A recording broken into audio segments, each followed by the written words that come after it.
The first thing I noticed was the chair, my sister's chair, empty. The rest of the table looked staged. The good china, the roast no one touched, the forced smiles. My mother's hands trembled as she poured wine she didn't drink. My father chewed like a man on death row, each bite deliberate, mechanical. And when I asked, "Where's Claire?" no one answered. That's when I realized they hadn't called me home for a reunion. They'd called me for a reckoning. Claire and I used to be inseparable. She was the golden child, but I didn't mind. She had a warmth that made the spotlight feel less harsh. When I left for college, she promised to keep my secret safe, especially the one about the inheritance. The account my grandmother left in my name for when you need to start your life. When I came back years later, it was gone. All of it. My parents said it was a mistake, a banking error. Claire said nothing. I found out the truth by accident. An email she forgot to delete on a shared family tablet. A transfer from my account to hers. Her justification? He doesn't need it. He always lands on his feet. That was 3 years ago.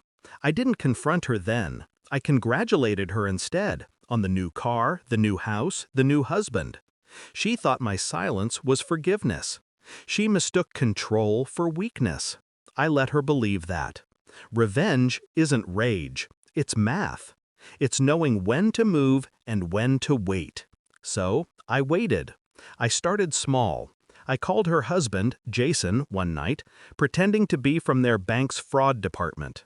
I asked about the suspicious joint account under Claire's maiden name. He didn't know it existed. The next week, their marriage started to crack. Then came the business. Claire's boutique was her pride, funded, of course, by my inheritance. I offered to help her expand, brought in a silent investor, my friend Marcus, who wasn't silent at all. He was recording everything, every unpaid supplier, every under-the-table transaction, every lie. By the time the audit came, she was too busy crying in court to notice who signed the anonymous tip. But revenge, real revenge, isn't about destruction. It's about revelation, about watching the mask peel away, slowly, painfully, until the truth stands naked. So when my mother called, "We need you home," I knew. Something had broken. At dinner, the silence was a living thing. My father cleared his throat. "Your sister's not coming." My mother's voice cracked. "She's in custody, Michael. They said someone set her up." I didn't blink. Set her up? They nodded, desperate for denial to feel like hope. My mother's eyes begged me to say it wasn't me. I didn't. Instead, I looked at that empty chair and saw every lie, every smile, every time they told me to let it go. They raised her to believe she could take what she wanted. They raised me to clean up her messes. So I stopped cleaning. They still didn't know the half of it. The inheritance wasn't the only thing Claire had stolen. She'd taken my name, forged my signature on the mortgage for that boutique. That's what made the fraud charges stick. The evidence I'd found was the same evidence she'd planted years ago to cover her own tracks. I just redirected it. It wasn't a setup. It was symmetry.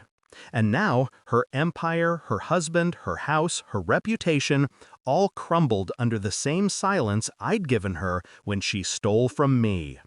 My mother finally broke. "How could you just sit there?" I smiled, small, polite. "You taught me not to interrupt during dinner." The words landed like a blade wrapped in silk. My father stood, shaking his head. "You've changed." "No," I said, "you just never paid attention."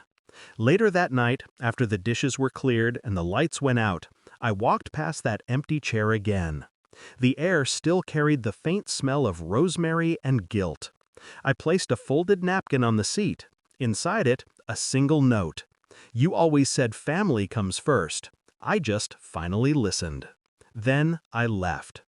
People talk about revenge like it's poison, like it consumes you. They're wrong. It doesn't consume. It cleanses. It burns away what was weak, what was naive, what trusted too easily.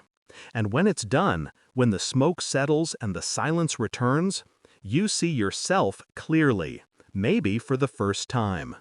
Not the dutiful son, not the forgotten brother, just the architect of balance. I didn't destroy Claire.